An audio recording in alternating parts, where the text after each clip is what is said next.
Salut tout le monde, bienvenue dans cette toute nouvelle vidéo, j'espère que vous allez bien, c'est le D, bienvenue dans un tout nouveau podcast. Aujourd'hui on va parler reprint du bloc EB avec des annonces qui sont claires et précises. Installez-vous confortablement, pensez à liker, prenez votre petit café du matin, c'est parti. C'est une annonce qui fait office de tremblement de terre étant donné qu'on a plusieurs annonces de reprint pour début 2025. Début 2025, qu'est-ce que nous avons d'annoncer pour le reprint? Nous avons déjà le plus important, j'ai envie de dire, Évolution Céleste, mesdames et messieurs, en display. Donc attention, le fameux reprint, j'ai envie de dire, tant attendu de la communauté, eh bien, il est là. Donc on parlera après du côté investissement, etc., ce que ça va faire. Donc voilà, début 2025, vous avez un reprint officiel. Il faut savoir que vous avez déjà des revendeurs affiliés Asmodée qui ont mis en précommande ces displays au prix de, roulement de tambour mesdames et messieurs, 250 €. Les fils de schlag.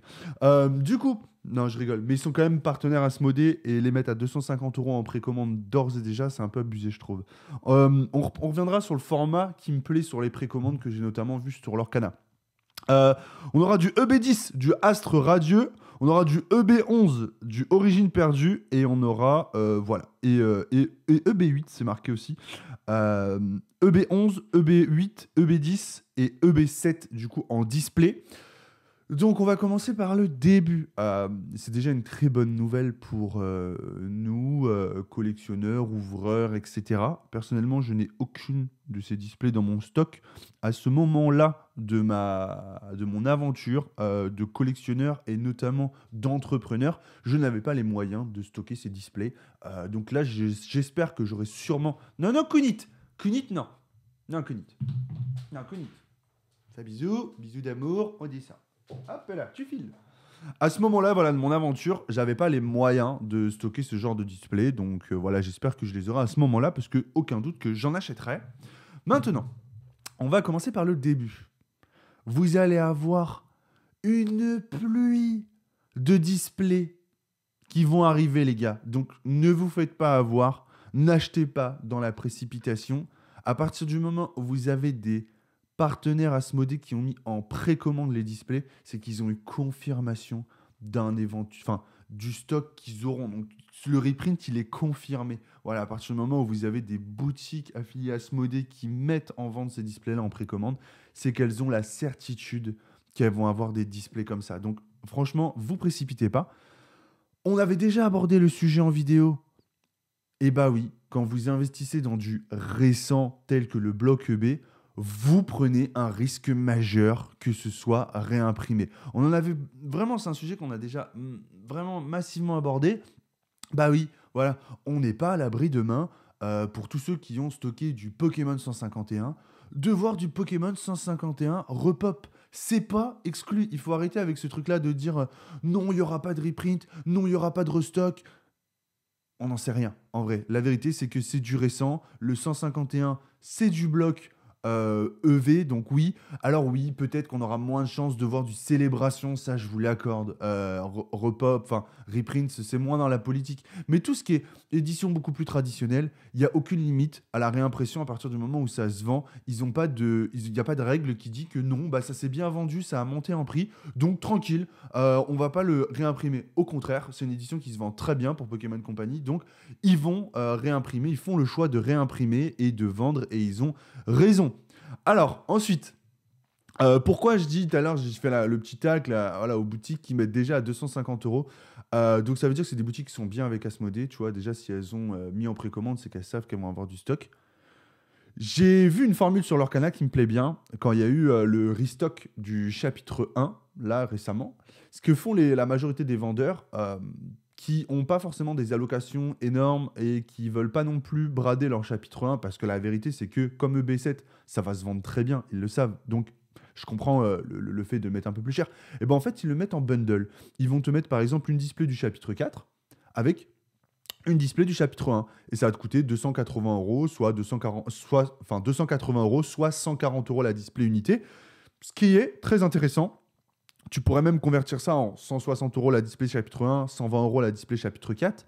Donc, je trouve que le système de vente des bundles, il est, on va dire, rentable pour tout le monde parce qu'il faut bien que les boutiques professionnelles puissent tirer aussi leur épingle du jeu, étant donné qu'on le voit sur le début du bloc EV, ça se vend pas très bien, hein, les boosters EV, c'est pas une réussite pour le moment, la série, enfin le bloc est pas une réussite, donc qu'elles mettent à profit leur display EB7, je le comprends totalement. Maintenant, il faut essayer de le faire de manière un petit peu plus, on va dire, intelligente et pas mettre des displays à 250, 300 euros EB7, alors que prix fournisseur, voilà, c'est le même prix que tous les autres displays. Mais essayer de plutôt mettre des bundles, comme ça, tout le monde s'y retrouve. Mais bon, voilà, encore une fois, du coup, tu peux pas mettre le bundle à 400 euros de deux displays. Non, par contre, tu peux mettre le bundle de deux displays à 350 euros, une EB7 et une voilà, ou à la limite, allez, on va vraiment aller. On va dire 400 euros. Tu mets une EB10, par exemple, et une EB7. Tu vois, je trouve que ça me paraît être un bon format. Tu mets une origine perdue, par exemple, tu mets une origine perdue, une EB7 en format à 400 euros. En vrai, ça va. En vrai, ça va. On va pas commencer à dire, ouais, non, 200 euros la display. Ouais, mais il faut bien que les boutiques elles fassent aussi un peu leur beurre. Donc, j'espère que les boutiques elles seront intelligentes. Elles feront des bundles intelligents, elles feront des formats intelligents. Donc, voilà, à voir.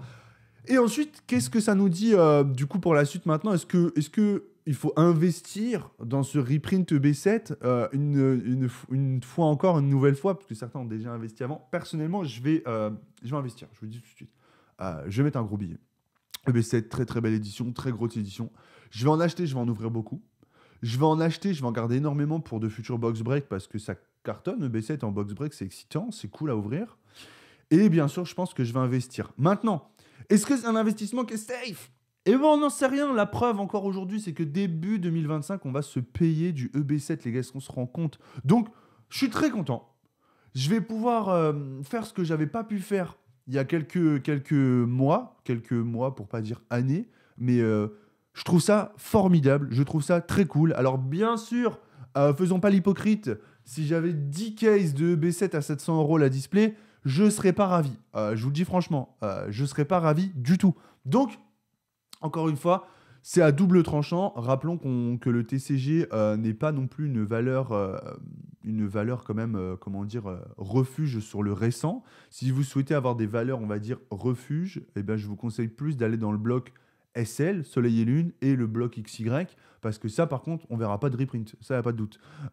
Ou alors, ce serait vraiment un miracle. C'est pas techniquement, c'est pas impossible, mais c'est quand même très peu probable.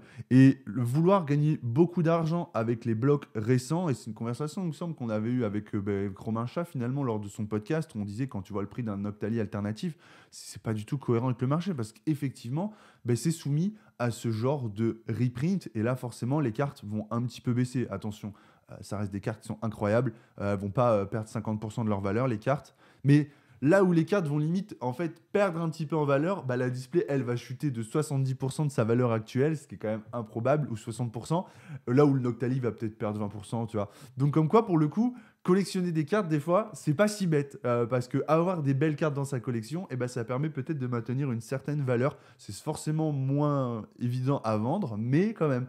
Et du coup, oui, je vais investir un petit peu d'argent, je pense, dans le B7 parce que je pense que à l'avenir, ce sera très bien, mais quand on dit à l'avenir, ce sera à l'avenir, c'est quand le bloc EV il sera fini, par exemple. Parce que quand le bloc EV il sera fini, il y aura le nouveau bloc, et oui, on verra peut-être pas du bloc EB être reprint. Donc voilà, donc préparez vos portefeuilles, très clairement, ça va être super sympathique.